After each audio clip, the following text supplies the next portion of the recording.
दोस्तों नमस्कार, मैं अजय पत्रकार। पंजाब में आईएनडीआई गठबंधन फेल्योर हो गया। पूरा दिल्ली, पंजाब, हरियाणा बिल्कुल फेल हो गया।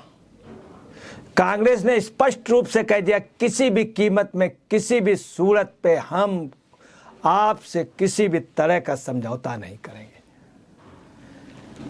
कांग्रेस में आपके विपक्ष के नेता प्रताप सिंह बाजवा ने स्पष्ट रूप से कहा है कि हम पंजाब में पूरी 13 की 13 सीटें विधानसभा लड़ेंगे। स्पष्ट रूप से उन्होंने कह दिया।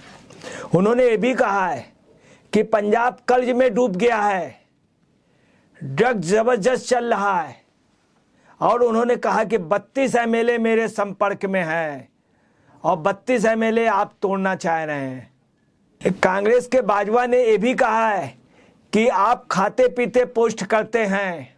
मान के लिए कहा कि आप खाते पीते पोस्ट करते हैं और आपके आका केजरीवाल ने पंजाब पर कब्जा कर लिया है। ये मान ने कहा कि आप खाते पीते आप समझ गए इसका मतलब क्या? खाते और पीते, उनका इशारा है, खाते और पीते का बहुत बड़ा इशारा है। और ये भी इशारा दिया कि आपके पंजाब में आपके आका केजरीवाल ने कब्जा कर लिया है। उधर मान ने भी इनको जवाब दिया है और उन्होंने क्या कहा? बाजवा, कांग्रेस में आपके सीएम बनने की ख्वाहिश अधूरी रह गई, उसकी भ्रूण हत्या कर दी गई। भगवंत मान ने, चीफ मिनिस्टर ने भी बड़े दुख के साथ कहा कि प्रताप सिंह बाजवा जी, आपके सीएम बनने की ख्वाहिश रह गई और उसकी भ्रूण हत्या कर दी गई। उन्होंने भी तंज कसा एक दूसरे का। किसी भी सूरत में दोनों लोग 2024 के चुनाव पे एक साथ नहीं रह सकते। चुनाव से पहले पंजाब की सरकार गिर भी सकती है, बाजवा ने यह स्पष्ट रूप से कह दिया। उधर मान भी कह रहे हैं, वह आपने दिल्ली में और पंजाब में यह तय कर लिया कि किसी भी कीमत में हम कांग्रेस से समझौता नहीं करेंगे। कांग्रेस में अलका याग्निक, दीक्षित दिल्ली के, उन्होंने स्पष्ट रूप से, शीला दीक्षित जी के सुपुत्र, उन्होंने स्पष्ट रूप से कह दिया कि किसी भी सूरत से आपसे कोई समझौता नहीं होगा। पूरी पंजाब की कांग्रेस आपसे समझौता करने में तय। आईएनडीआई गठबंधन का, आईएनडीआई अलायंस जो है, उसमें जबरदस्त विवाद शुरू हो गया और ये गठबंधन बिल्कुल फेल्योर हो गया। आपसे कहीं पर भी कोई समझौता नहीं होगा, ना गुजरात में होगा, ना हिमाचल में होगा, सब जगह आप लड़ेगी और आप कांग्रेस को जबरदस्त टक्कर देगी। इधर क्या है कि पंजाब में कांग्रेस अपनी ताकत इकट्ठा कर रही हो, पंजाब के वोटों को काटेगी। अब यहीं पे क्या है, इससे भी आगे बढ़ गए बाजवा कह रहे हैं 18 एमएलए मेरे पास है मेरे इस समय, और 32 एमएलए जो है विद्रोह कर रहे हैं, वो मेरे साथ आने को उसका। और उन्होंने कहा कि ये संख्या आगे बढ़ाने की ज़रूरत है, हम सरकार बनाने की स्थिति में हैं।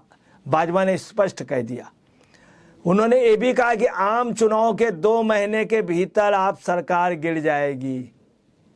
निश्चित तौर पे लोकसभा चुनाव से पहले सरकार गिर जाएगी, इनका इशारा है। कांग्रेस का हर कार्यकर्ता भी चाह रहा कि लोकसभा से पहले सरकार गिरा दी जाए, यहाँ सरकार बदल जाए और कांग्रेस की हो जाए या कंबाइंड गवर्नमेंट हो जाए, जिससे यहाँ पे राहत मिले आम जनता भी यही चाह रही। दूसरा, आपके विधायक बहुत ज़्यादा रुष्ट हैं।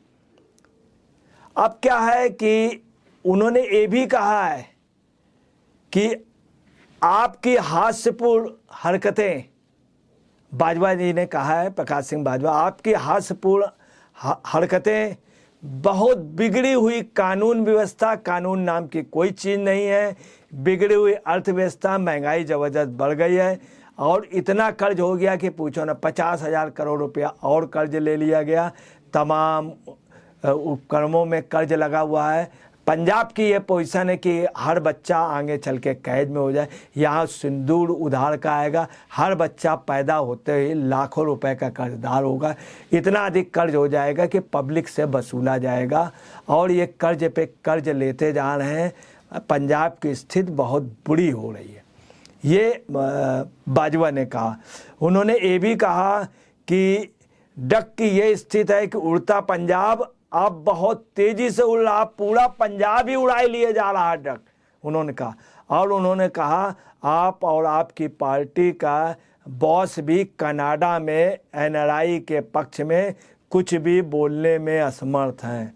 उन्होंने स्पष्ट रूप से आज बाजवा ने स्पष्ट इशारा कर दिया कि जो आपके जो बॉस हैं और आप मतलब आपके बॉस केजरीवाल और आप जो हैं वो खालिस्तान वाले आंदोलन को अपरोक्ष रूप से समर्थन दे रहे हैं और कनाडा में बैठे एनआरआई के पक्ष में हैं और आप वहाँ के आतंकवाद के खिलाफ कुछ भी नहीं बोलना चाह रहे हैं।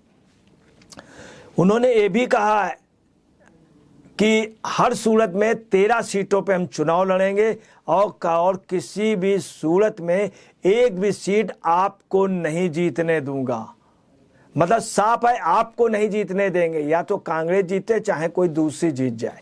एक बात और बहुत तेजी से चल रही कि ये खालिस्तान से समर्थक की सरकार है, ये भी अपरोक्ष रूप से आरोप लग रहा है। अब मैं आपको क्लियर कर दूं स्थिति क्या है। स्थिति ये है कि 32 एमएलए इनके खिलाफ हैं, आपके जो बिल्कुल उनके साथ आ गए हैं 18 एमएलए, ये मतलब 50 एमएलए। अब जो आप में बचते हैं 59 एमएलए। सरकार बनाने के लिए जो है वो चाहिए 58 एमएलए। 58 एमएलए के लिए ये है कि आपको बताना है, जब ये खबर आई 32 के लिए तो वहाँ से और भी एमएलए तैयार हैं।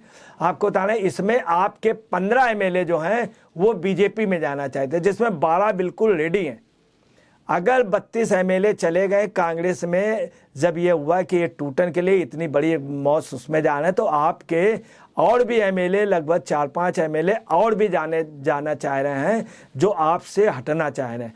अगर ये स्थिति हुई और 32 के बाद अगर ये संख्या जो हुई 35 हुई तो और 35 या 38 हुई तो आपको बताना है, और बीजेपी के साथ अगर 15 एमएलए चले गए तो आपकी संख्या 35 के लगभग आ जाएगी। 35-37 एमएलए पे ये सरकार इनकी गिर जाएगी और आपको बताना है निश्चित तौर पे सरकार तो गिरेगी। 58 एमएलए चाहिए सरकार बनाने के लिए। इस समय जो पोजीशन है 32 एमएलए अगर उनके होते हैं तो सिर्फ इनके 59 एमएलए रह गए। 2 एमएलए अगर हटेंगे तो आपकी सरकार चली जाएगी। 2 एमएलए निश्चित तौर पे इनके टूटने जा रहे हैं। आपको बता दें पंजाब में और क्या बुरी स्थिति है। INDI गठबंधन बिल्कुल खत्म हो गया। 2022 में आपको 92 सीटें मिली थी, 117 में 92 सीटें मिली थी और 42.1% वोट मिला था 2092 में, और कांग्रेस को 23% वोट मिला था। वहीं बीजेपी को 7% वोट मिला था, उसको 2 सीटें मिली थी, और श्रोमणी अकाली दल को 18.38% वोट मिला था, 3 सीटें मिली थी। BSP को 1.77% सीट वोट मिला था। अब आपको बताना है कि 2017 की क्या पोजीशन थी। उसमें 20 सीटें आपको मिली थी, 23% वोट मिला था, और कांग्रेस को 77 सीटें मिली थी, 38.5% मिला था। सद को बीजेपी को 18, श्रोमणी अकाली दल और बीजेपी को 18 सीटें मिली थी, 30% वोट मिला था, और जो अन्य को 2 सीटें मिली थी, 6.9। अब यहाँ हुआ क्या है आपको बताना है कि आपका वोट ऑफ परसेंटेज बहुत गिर गया है। कांग्रेस से चूंकि सिद्धू की वो पोजीशन नहीं, अमरिंदर सिंह हट गए, तमाम लीडर हट गए, जाखड़ जी के लड़के, बलराम जाखड़ जी के लड़के सुनील जाखड़ हट गए, तमाम लोग बीजेपी में चले गए। इसलिए कुल मिलाकर के स्थिति ये है कि आपका साथ दूसरा आपके साथ वहाँ वोट बहुत ज़्यादा हो गया। अकाली इनों का खालिस्तानियों से समर्थन का आरोप इनके ऊपर लग रहा है। हम इसकी पुष्टि नहीं करते हैं, मगर इस तरह का आरोप आप पे लग रहा है, जिससे क्या है वहाँ का नॉन सिख जो वोटर है वो टोटल आपसे हट चुका है। दूसरी आपको तरह सिख वोटर भी हट चुका है। सिख वोटर बहुत बड़ी तादाद में इनसे आपसे हट चुका है। अगर आज की डेट में चुनाव हो जाए तो जो 2017 की पोजीशन थी, बीजेपी को 30 और 7 को 30.9% वोट मिला था और अब आपको जो वोट मिला था वो 23% मिला था। बिल्कुल वो पोजीशन आ जाएगी जो 2017 में थी। और कांग्रेस को वहीं 38.5%, मगर कांग्रेस का वोट अमरिंदर सिंह की वजह से घटा है, तो कांग्रेस का वोट 30% आ सकता है, बीजेपी का वोट आप परसेंटेज बढ़ सकता है। अगर सरकार गिरी तो बीजेपी के सीटें ज़्यादा होंगी। सरकार किसकी बनेगी ये नहीं कहा जा सकता, मगर निश्चित तौर पे आपकी सरकार अब पंजाब में नहीं दिखती है और ये गठबंधन टूट गया है। दिल्ली वहाँ। नमस्कार, मैं अजय पत्रकार।